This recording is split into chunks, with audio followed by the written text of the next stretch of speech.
Hi everyone. I had to put this information out here immediately, because maybe it could stop this from happening to someone else. I have been working with one of my subscribers who was betrayed at the deepest levels, and a supposed rejuvenating med-bed doctor was involved, but that isn't the worst of it. The person who was betraying this beautiful and trusting soul was a romance catfish scammer.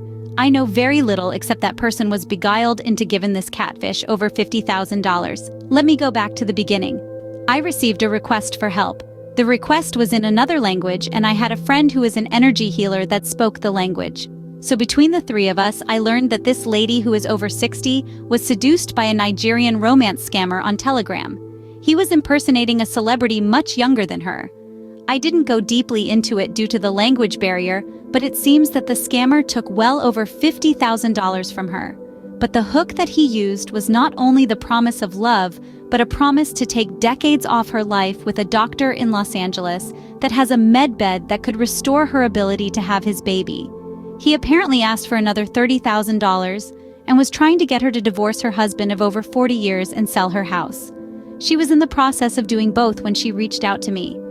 Her family and her husband had warned the lady that it was a scam, but like so many of us, she didn't trust her loved ones in this situation.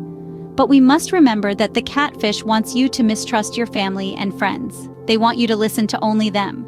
It's you and him against the world, and the age differences don't matter.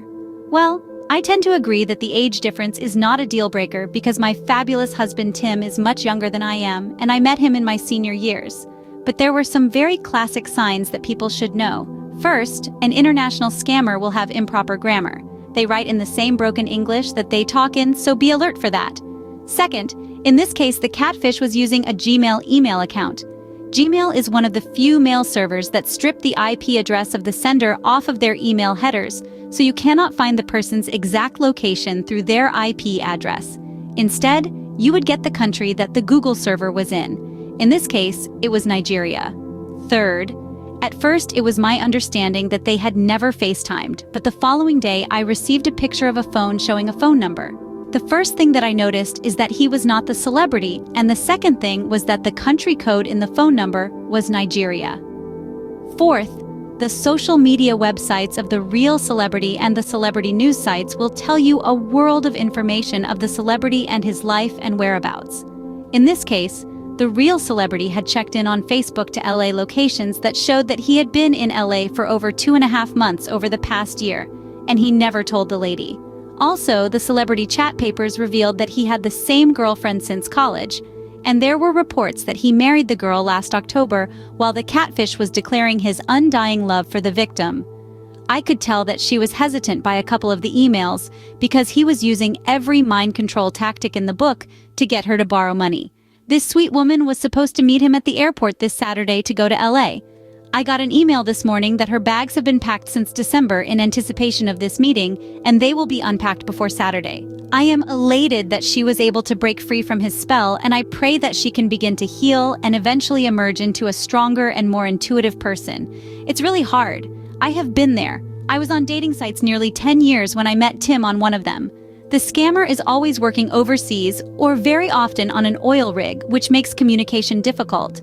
If the scammer is not claiming to be a celebrity, the catfish has taken an unsuspecting person's photos from social media. They set up Facebook accounts and other social media accounts with those stolen photos.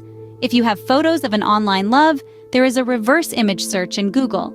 You just upload a photo and it will pull up every place that photo appears on the internet, including the profiles of the real person in the photo. Another thing to search is the love letters that the catfish sent. There are actually scripts that these people use over and over on different victims designed to woo or groom the victim. If you know someone who might be involved with a romance scam, have them Google the love letters. They might find this private communication posted all over the internet. I'm going to give you guys links in the description of this video to resources and databases that you can search to catch a catfish. Please do not post unkind or judgmental comments on this video. They will be removed. There is a beautiful soul across the world from us that is devastated and in a lot of pain. This has happened to thousands of people, men and women, and they generally target older individuals. This woman is from a very small town where people can still trust their neighbors. Nobody is immune in the digital age. I don't spend a lot of time on social media sites, but I do have a Facebook account, and I have noticed how many more catfishes are on Facebook than there was a couple years ago. If you get an unsolicited email from a man who is widowed, single, or divorced, the red flag should go up. They are actually using people your same sex now. Maybe a profile of a sweet-looking older lady, but when you examine their profile, they have very little original comments posted on their page. They also may have very few friends, and it is a new profile. When this little old lady that you have becomes friends with needs surgery and asks you for money, it may be a scam. Cyberspace is a worldwide web of lies and opportunities to take advantage of you, whether it's stealing your identity or stealing your heart. The internet is a dangerous place, and the more you put yourself out there, the more vulnerable you are. For this reason, it's critical for you to be alert and be able to detach yourself until a face-to-face meeting occurs. Create boundaries. One of them should be to never give money, send compromising images or financial information to someone that you've never seen in person. It has become worse than ever. Catfishes will pursue you on nearly every social media program. The good news is that while they are very organized, they can't communicate face-to-face, so urge them to FaceTime you. If they refuse, they probably aren't real. If they agree, listen carefully to their voice. Whatever country they are from, you should find that accent online before you speak to them. Also, take a screenshot of their face during the call so you can run it on Google Images. Also, search the first 3 numbers of the phone number, which will give you a state or country.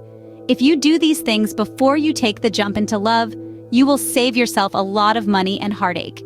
If you like the information that I'm sharing, please subscribe and ring the bell for updates. And if you know someone who can benefit from this information, please share this video. Until next time, see the beauty within and don't rely on someone else to make you happy, because happiness truly lies within.